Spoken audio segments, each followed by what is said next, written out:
नमस्कार, मैं हूं Iqbal Parvez. India News desk में आपका स्वागत है। साथियों, उत्तर प्रदेश का माहौल ख़राब है। जी हां, लगातार वहां दंगा भड़काने की कोशिश की जा रही है, मुसलमानों पर हमले हो रहे हैं। अभी ताज़ा खबर आई है शामली से, उत्तर प्रदेश के, जहां पर एक 24 साल के युवा की पीट कर हत्या कर दी गई। 8 से 10 लोगों ने मिलकर उसे मार डाला। साथियों, मामूली से विवाद पर, हालांकि पुलिस ने यह कहा है कि पुरानी रंजिश थी, लेकिन परिवार का ये कहना है, जी हां, परिवार का ये कहना है कि मामूली से विवाद पर उसे घेर कर मार दिया गया। पुलिस ने एक आरोपी को गिरफ्तार भी किया है। लेकिन आप देखिए कि किस तरह से मामूली से विवाद पर किसी की पीट कर हत्या कर दी जा रही है। आप हमारे साथ वीडियो में बने रहिए, हम आपको ये बताएंगे कि किस तरह से उत्तर प्रदेश में लगातार दंगा भड़काने की कोशिश की जा रही है। साथियों, अभी 5 तारीख को जब किसान का महापंचायत हुआ था, वहाँ पर हिंदू मुसलमान के एकता की बात हुई थी। हर हर महादेव और अल्लाह अकबर के एक साथ नारे लगाए गए थे।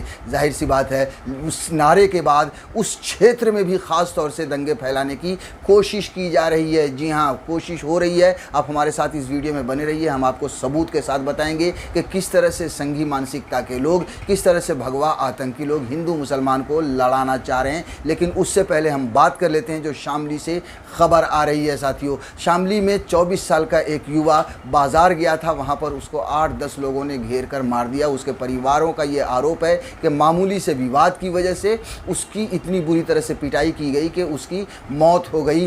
वहीं दूसरी तरफ पुलिस, हालांकि पुलिस का ये कहना है कि पुरानी रंजिश थी जिसकी वजह से मारपीट हुई है। साथियों, लेकिन अब आप देखिए कि आज तक का एक रिपोर्टर है, उसकी जो रिपोर्ट है वो ये कहती है कि शामली ज़िले के बनत कस्बे में बस स्टैंड है जहां मारपीट की घटना को अंजाम दिया गया। आज तक के शामली संवाददाता शरद मलिक की एक रिपोर्ट के मुताबिक आदर्श मंडी थाना क्षेत्र में स्थित बस स्टैंड पर समीर नाम के युवक का हाथ एक अन्य युवक से टकरा गया। इसी को लेकर दूसरे पक्ष के लोगों ने समीर को घेर लिया और उसके साथ मारपीट करने लगे। समीर जब बेहोश हो गया तब आरोपी मौके से फरार हो गए। आप देखिए कि किस तरह की मानसिकता हो गई है, किस तरह की नफरत हो गई है। एक 24 साल का लड़का, हाथ मामूली सा, अगर इस रिपोर्ट की तरफ अगर देखें तो हाथ, जब आप बाज़ार में निकलते हैं तो कई बार आपका शरीर टकरा जाता है, कई बार एक दूसरे के साथ हाथ टकराते हैं और उस टकराव की वजह से इतना विवाद बढ़ गया, इतना ज़्यादा लोगों में नफरत है कि उस लड़के को पीट दिया गया, मार डाला गया। 24 साल का समीर नाम का युवा जो टाटा मोटर्स में काम किया करता था, उसके परिवार वालों का कहना है कि नौकरी से आने के बाद वो गया था बाज़ार कुछ काम से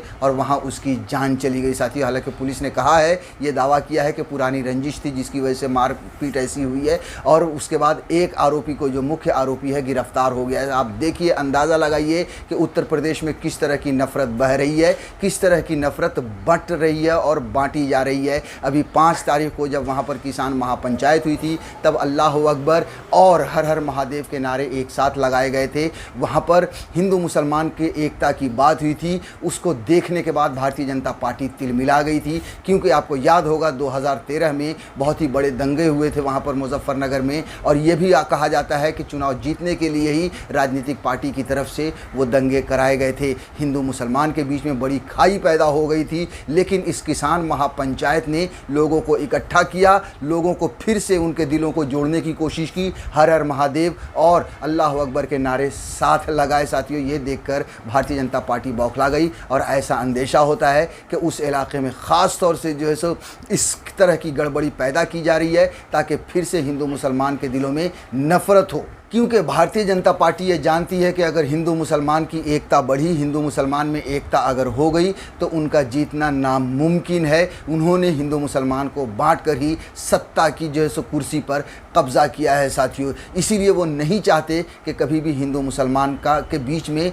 दीवार ना हो। हमेशा उनकी यही कोशिश होती है कि हिंदू मुसलमान के बीच में दीवार खड़ी की जाए, और 2014 के बाद लगातार ये कोशिश की गई है और लगातार इसमें भारतीय जनता पार्टी कामयाब हुई है। अब आप देखिए कि मुजफ्फरनगर में हर हर महादेव और अल्लाह अकबर के नारे लगने के बाद वहाँ पर किस तरह से हालात बिगाड़ने की कोशिश की गई है। मुजफ्फरनगर में एक मंदिर में, जी हाँ, मंदिर में मांस फेंक दिया गया, यानी गोश्त फेंक दिया गया। अब ये क्यों फेंका गया आप खुद सोचिए। इसीलिए फेंका गया ताकि मुसलमानों पर लोग शक करें और मुसलमानों से नफरत करें। ये देखिए, ये खबर छपी है कि मंदिर में मांस फेंकने के मामले में राकेश समेत 3 और लोग गिरफ्तार। पहले दूसरे समुदाय पर हुआ था शक। जी हाँ, 6 टुकड़े थे गोश्त के जो मंदिर में पाए गए थे वहाँ पर बहुत बड़ा समझ लीजिए बवाल होने वाला था, हंगामा होने वाला था, लेकिन पुलिस ने किसी तरह से उसको कंट्रोल किया। और जब बाद में जांच हुई तो पता चला कि वो गोश्त फेंकने वाले मुसलमान नहीं बल्कि हिंदू ही थे। जाहिर सी बात है कि ये एक बहुत ही बड़ी कोशिश थी हिंदू मुसलमान को लड़ाने की, दंगा फैलाने की साथियों, लेकिन उसमें वो कामयाब नहीं हो सके। देखिए ये खबर छपी है कि मुजफ्फरनगर के जौला गांव में एक मंदिर के पास मांस के टुकड़े फेंकने के आरोप में 4 लोगों को गिरफ्तार किया गया है। आरोपियों में एक महिला भी शामिल है। स्थानीय युवक राकेश, उसकी पत्नी कुसुम, भाई राजेश और उसकी पत्नी अनारकली को इस मामले में गिरफ्तार किया गया है। शहर के बुढ़ाना पुलिस ने यह कार्रवाई की। यहां के एसएचओ संजीव कुमार ने बताया कि इन लोगों पर आईपीसी की धारा 295 के तहत केस दर्ज किया गया है।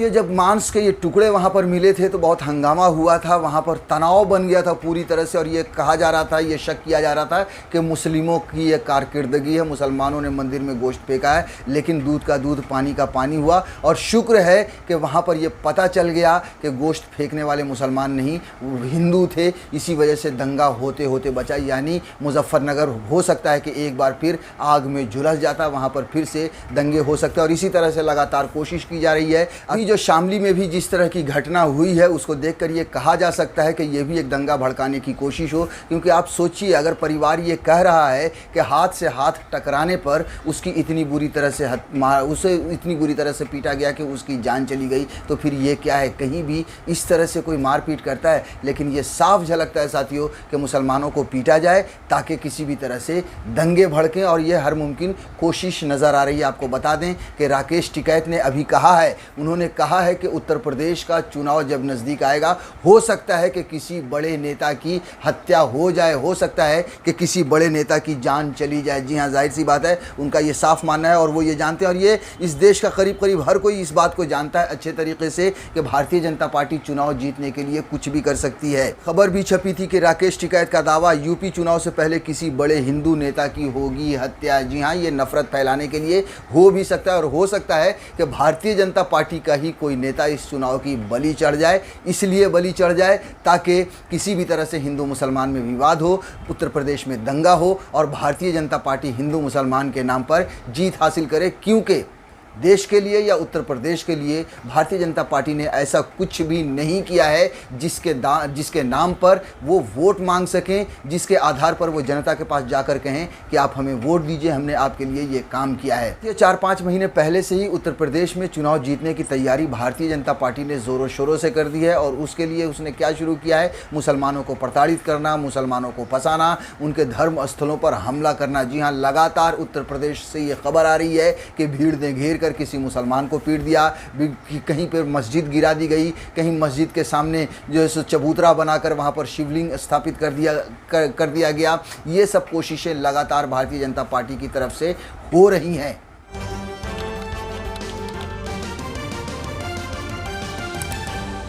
आपकी आवाज